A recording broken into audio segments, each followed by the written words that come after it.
보겠습니다. 고린도전서 15장 1절에서 8절까지 우리 작은 소리로 각자 말씀을 합독하겠습니다. 형제들아, 내가 너희에게 전한 복음을 너희에게 알게 하노니 이는 너희가 받은 것이요 또 그 가운데 선 것이라. 너희가 만일 내가 전한 그 말을 굳게 지키고 헛되이 믿지 아니하였으면 그로 말미암아 구원을 받으리라. 내가 받은 것을 먼저 너희에게 전하였노니 이는 성경대로 그리스도께서 우리 죄를 위하여 죽으시고 장사 진행받으셨다가 성경대로 사흘 만에 다시 살아나사 게바에게 보이시고 후에 12 제자에게와 그 후에 500여 형제에게 일시에 보이셨나니 그 중에 지금까지 대다수는 살아있고 어떤 사람은 잠들었으며 그 후에 야고보에게 보이셨으며 그 후에 모든 사도에게와 맨 나중에 만삭되지 못하여 난 자 같은 내게도 보이셨느니라. 아멘. 할렐루야. 부활의 생명이 여러분 안에 가득함을 믿으시고 하나님 앞에 감사하는 삶을 살아가실 수 있기를 바랍니다. 코로나19 사태가 아직 끝나지 아니함으로 인하여 아직까지도 여러 가지 규제가 있으므로 인해서 또 많은 교회들이 예배를 가정에서 드리고 또 오늘 부활절 예배임에도 불구하고 가정에서 온라인으로 예배 드리는 교회가 많은 것을 우리가 알고 있습니다. 이것도 지켜야 되고 저것도 지켜야 되고 그런 상황이 우리 앞에 놓여진 것 같다, 그런 생각을 해봅니다. 하나님 앞에 예배하는 것은 모든 그리스도인들의 기본이요 필수고, 또한 예배를 통하여 우리의 삶의 윤택함과 또 하나님께 영광 돌림이 함께 있는 것이기에 예배는 반드시 드려야 하는 것인데, 또 전쟁과도 같은 또 재난과도 같은 이런 상황 속에서 이것을 또 어느 정도 피해가는 것도 바람직하다라고 하는 사회의 소리도 있기도 합니다. 그러나 우리 교회는 많은 교인들이 또 모이지 아니하고 하기 때문에 또 함께 모여서 예배를 드리면서 오늘 하나님의 은혜를 우리가 받고자 합니다. 오늘 부활절 예배, 매년 부활절 예배로 하나님 앞에 드리는 것이지만 우리는 매일매일 같이 부활의 생명으로 살아가고 있다고 하는 것을 잊지 말아야 할 것입니다. 어느 곳에 가보니까 크리스마스라고 하는 그 이름을 가지고 어떤 샵을 운영하고 있는데, 크리스마스는 12월 25일이잖아요. 그런데 그곳은 에브리데이 크리스마스라고 하는 그런 이름을 가지고 샵을 운영하는 것을 보았습니다. 얼마 전에 어느 카페에 가니까 그 카페 이름이 올데이 크리스마스라고 하는 그런 이름을 가진 카페가 있습니다. 밖에 외관만 보고 들어가지는 못했지만 제 마음속에 들어가서 그 오너하고 한번 이야기를 나눠보고 싶은 생각이 나는 거예요. 어떻게 해서 이런 이름을 지었습니까? 라고 하는 그런 질문을 제가 해보고 싶은 마음이 생겨납니다. 이러한 것처럼 우리는 매일매일 매 순간순간마다 나는 부활 생명을 가지고 살아가고 있다고 하는 걸 잊지 말아야 되겠다고 하는 것입니다. 우리 예수님은 십자가에 못 박히셨습니다. 그리함으로 말미암아 우리의 구속을 이루셨습니다. 지지난주에 말씀을 드렸지요. 세상 죄를 지고 가는 하나님의 어린 양으로 우리 예수님 죽으셨고, 모세가 장대 위에 높이 달아올린 놋뱀처럼 우리 예수님 죽으셨고, 또한 껍질이 육체가 벗겨지고 쪼개져야 하는 한 알의 밀알처럼 우리 예수님 한 알의 밀알로 죽으셨다는 것을 말씀을 드렸습니다. 그것이 바로 우리의 구속을 위한 것이고, 우리는 그러한 예수 그리스도를 믿음으로 말미암아 구속이 이루어졌다라고 하는 것을 우리는 믿고 오늘 부활절 예배를 하나님 앞에 드리고 있습니다. 성경에는 많은 내용들이 있습니다. 그 가운데 우리가 핵심적인 건 몇 가지 뽑으라고 하면 우리도 충분히 몇 가지가 가장 중요한 것이다라고 하는 것을 꼽을 수가 있을 것입니다. 그런데 우리의 믿음은 부활에 근거해야 된다라고 하는 것 잊어서는 안 됩니다. 믿음은 부활에 근거해야 된다. 다시 말씀드린다면 성경에 많은 내용들이 있지만 가장 중요한 것은 부활이다라고 하는 것입니다. 부활. 그의 부활은 하나님이 그의 죽음을 사람의 죄의 대가로 이루어 놓으신 것입니다. 예수 그리스도의 죽으심과 예수 그리스도의 부활로 말미암아 로마서 6장 말씀에 보면 우리도 예수님이 십자가에 죽으심과 같이 우리의 죄도 죽었고 예수님이 부활하신 것 같이 우리도 부활하여 새 생명 가운데 살아가게 되었다고 하는 것을 우리에게 말씀을 하고 있는데요. 이것은 두 가지 의미가 있습니다. 하나는 받아들이는 겁니다. 받아들이는 것. 다시 말씀드려서 하나님께서 우리의 죄를 다 받아들이신 거예요. 그리고 또 하나는 회복의 의미가 있습니다. 그것은 의롭게 하셨다는 것이지요. 로마서 3장 10절에 보니까 의인은 없나니 하나도 없다 그래요. 이 세상에 의인이 하나도 없대. 예수 그리스도를 통하여 구속이 이루어지기 전까지는 이 세상에 의가 없는 거예요. 그런데 하나님은 이 세상을 의롭게 창조하셨거든요. 하나님은 사람을 창조하실 때도 이 사람을 통하여 하나님의 원대한 뜻을 이루기를 원하셨고 사람을 창조하시고 나서 에덴 동산에서 하나님은 그 사람과 아담과 동고동락하는 삶을 살았음을 에덴 동산의 내용을 통해서 우리가 알고 있습니다. 그런데 사람이 죄를 범함으로 말미암아 이 하나님의 의로움이 다 사라져버리고 만 거예요. 하나님의 사랑이 사람에게서 떠나버리고 만 것입니다. 하나님의 은혜가 사람에게서 떠나버리게 된 거예요. 하나님의 돌보심이 사람에게서 떠나버리게 된 거예요.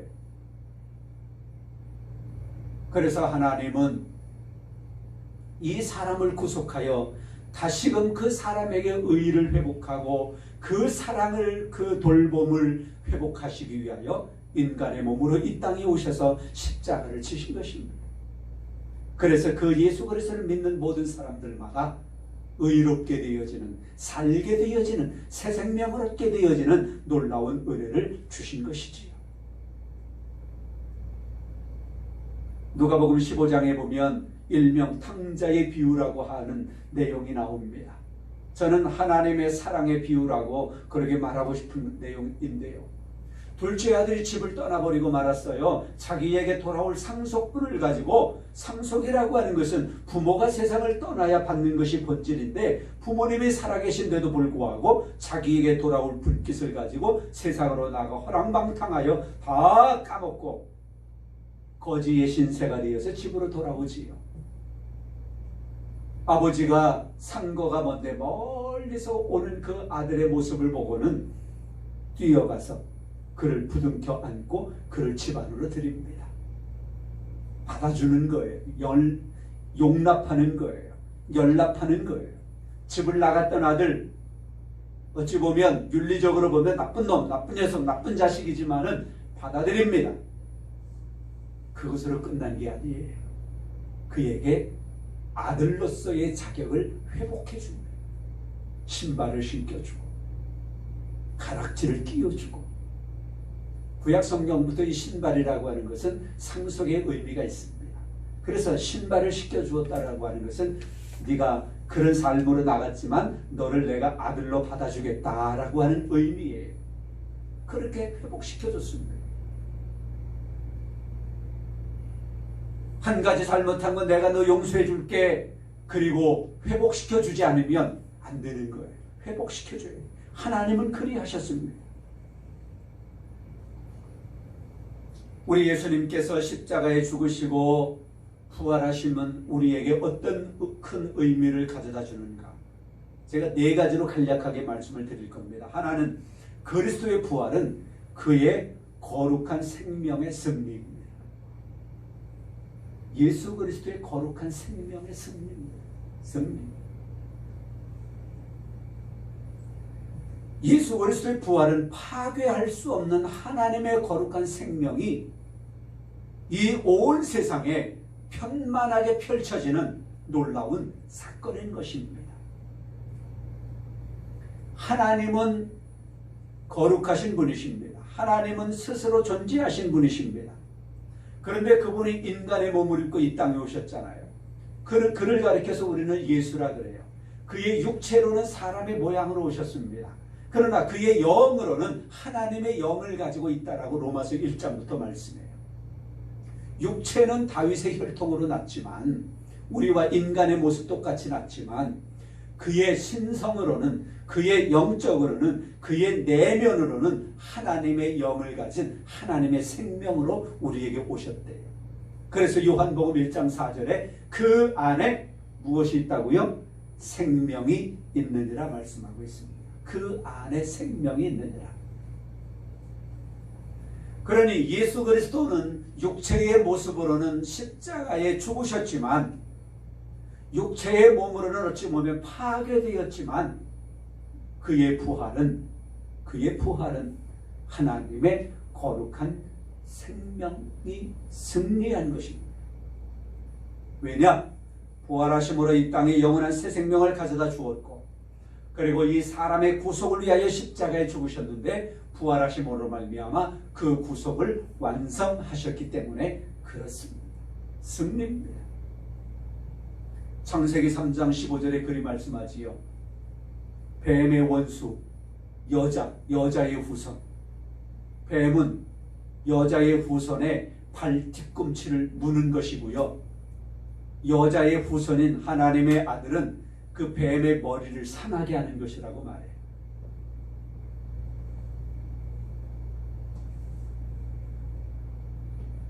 결국 예수 그리스도가, 여자의 후손인 예수 그리스도가 모든 사탄의 권세, 죄의 권세, 사망의 권세를 이긴다고 하는 것을 그리 말씀하고 있습니다. 그래서 우리 예수님은 이 땅에 오셔서 죽음을 맛보셨어요. 십자가에서. 그 전에 이야기한다면 고통을 맛보셨습니다. 그리고 죽음을 맛보셨어요. 그것을 죽음 안으로 들어갔다라고 말씀해요. 죽음 안으로 들어갔어요. 그런데 죽음 안에 우리 예수님이 머물러 계시지 않아요. 무덤에 머물러 계시지 않다라고 하는 것입니다. 그 죽음을 통과하셨어요. 무덤을 여셨습니다. 통과하셨습니다. 그리고 사망과 음부의 열쇠를 가지고 죽음으로부터 완전히 나오셨어요. 그것을 가지고 우리는 부활이라고 말하고 있는 것이지요. 우리 예수님의 죽음에 의해서 완전히 붙잡혀 있을 수 없었습니다. 그래서 우리 예수 그리스도만이 우리의 구속을 위하여 죽으셨고, 우리의 거룩한 생명을 위하여 우리 예수님만이 다시 살아나신, 부활하신 것입니다. 그것은 결국 거룩한 생명의 승리다. 두 번째로 볼 것은요, 그리스도의 부활은 사람을 하나님 안으로 이끌어 가시는 거예요. 사람을 하나님 안으로 이끌어 가시는 거예요. 두 남녀가 있습니다. 결혼 정년기에 이르러서 중매하는, 중매쟁이라 그러지요. 중매하는 사람이 이 남자와 이 여자를 중매해요. 그래서 둘이 결혼을 했습니다. 자, 이것을 가리켜서 이렇게 표현할 수 있습니다. 그 중매쟁이는 이 남자를 이 여자 안으로 이끌어갔고, 이 여자를 남자 안으로 이끌어간 겁니다. 소개해 줌으로 말미암아 서로를 받아들이는 거예요. 서로의 사랑을 확인한 거예요. 그래서 하나가 된 것입니다. 예수 그리스도의 부활은 사람을 하나님 안으로 이끌어 가셨어요. 그래서 사람으로 하여금 하나님의 사람이 되게 하신 겁니다. 구속이라고 하는 거 설명드렸어요. 원래 내 것이었는데 남들에게 뺏겼어. 이것을 다시 찾아오는 것이 구속이라고 제가 말씀을 드렸습니다. 예수 그리스도는 사람을 하나님 안으로 이끌어 가셨어요. 죄로 말미암아 율법의 자손으로, 죄로 말미암아 하나님과 멀어진 이 사람들을 예수님은 다시 하나님께로 데리고 가신 거예요. 그 전에 또 하신 것이 있어. 그건 뭐냐? 하나님을 사람 안으로 이끌어 오셨어. 성육신. 그렇죠? 우리는 하나님을 몰랐습니다.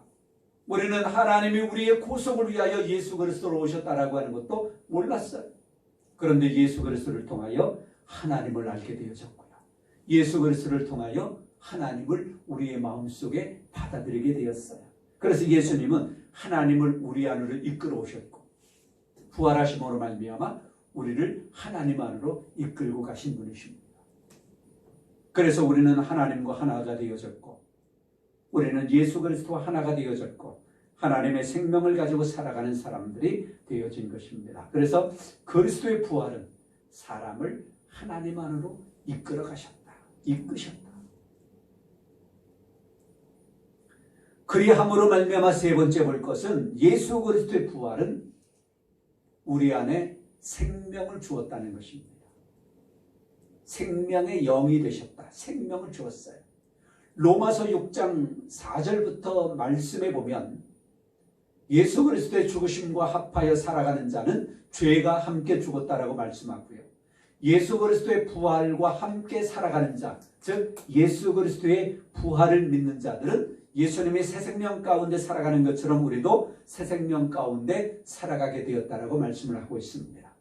그래서 육신의 생각은 사망이요 영의 생각은 평안이라고 하는 거예요. 예수 그리스도 안에 있으면 우리는 평안의 삶을 살아가는 것입니다. 예수 그리스도의 부활은 우리에게 생명을 가져다 주는 영이 되셨습니다. 그 전까지는 예수님이 부활하시기 전까지는 그저 구속으로 끝나버리는 것. 예수 그리스도가 십자가의 죽으심으로 끝나버리고 말았다면 우리는 그저 구속으로 끝나버려요. 회복되어야 되잖아요. 서두에 말씀드린 것처럼 하나님의 아들로 하나님의 사람으로 회복되어져야 돼요. 처음에 하나님의 것이었던 것으로 다시 하나님의 것이 돼야 돼요. 그러기 위해서는 하나님의 영을 간직하는 자가 되어야 하는 것입니다. 하나님이 사람을 창조하시고 그 코에 생기를 후 불어넣어 주심으로 말미암아 생명이 된지라. 그냥 생명이 아니에요. 살아있는 존재 생명이 아니라 생명, 영자, 영혼, 휴누마, 영이 되었다라고 성경은 말씀하고 있습니다. 그런데 상실해버렸잖아요. 죄로 인하여. 근데 예수 그리스도의 부활로 말미암아 우리 안에 다시 하나님의 생명이, 하나님의 영이 회복되어지는 것입니다. 그래서 예수 그리스도의 부활은 우리에게 생명 주는 영이 되신 것입니다. 예수님은 부활하심으로 말미암아 첫 열매가 되셨다 그래요. 첫 열매. 네 번째 볼 것은요. 예수 그리스도의 부활을 통하여 사람을 거듭나게 하신 것입니다. 거듭나게 하셨다. 요한복음 3장에 니고데모가 밤중에 예수님을 찾아가 가지고는 어떻게 해야 내가 다시 날 수 있습니까? 어떻게 해야 거듭날 수 있습니까? 라고 하는 질문을 하지요. 거듭나지 아니하면 안 되는 거예요. 모든 것은 거듭나야 됩니다. 모든 종교는 거듭남을 이야기합니다. 다시 태어나는 것을, 갱생을 이야기합니다.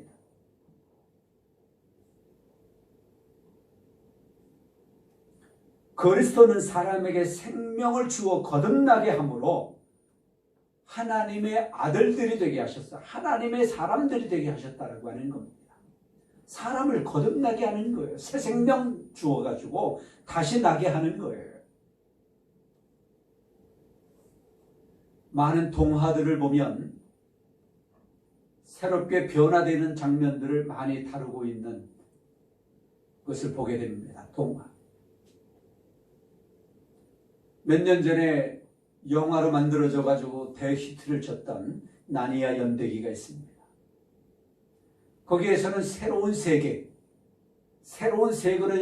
들어가기 위해서는 옷장을 통과해야 됐었죠. 옷장의 문을 열고 방 안에 있는 옷장 문을 열고 글리 통과하면 그 다음 세상은 완전히 이쪽 세상과 다른 새로운 세상이 열려져요.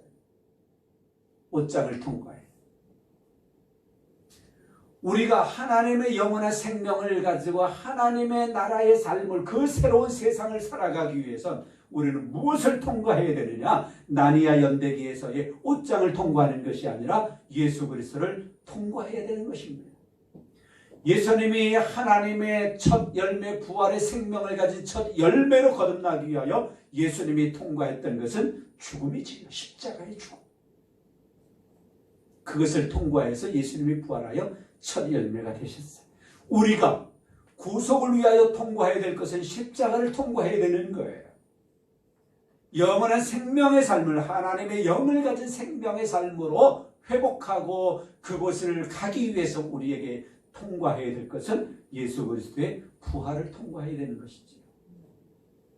예수 그리스도의 십자가와 예수 그리스도의 부활을 통하지 아니하고는 구속도 영원한 생명도 우리에게 이루어질 수 없다고 하는 것이지요. 그래서 예수님이 부활하시기 전에는 그는 제자들을 가리켜서 이런 호칭을 보니까요, 아주 놀라워요. 예수님이 제자들에게 종이라고 말하기도 하고요. 제자들도 스스로 종이래. 요한복음 15장에 보면 예수님이 그래요. 포도나무 비유해서 나는 이제부터 너희를 종이라 하지 아니하고 친구라고 하겠다. 친구. 그래서 사람이 뭐 친구를 위하여 죽는 사람이 있거니와 그런 말을 하는 거예요. 종이라고 하는 호칭에서 예수님이 제자들에게 종이라고 하는 호칭에서 친구라는 호칭으로 바뀌어집니다. 뭐가 더 좋아요? 친구가 좋지요. 친구가. 종은 맨날 심부름꾼인데 맨날 노동만 힘들어 일만 해야 되는데 친구가 좋지요. 아브라함도 하나님의 친구로 성경은 기록하고 있는데요.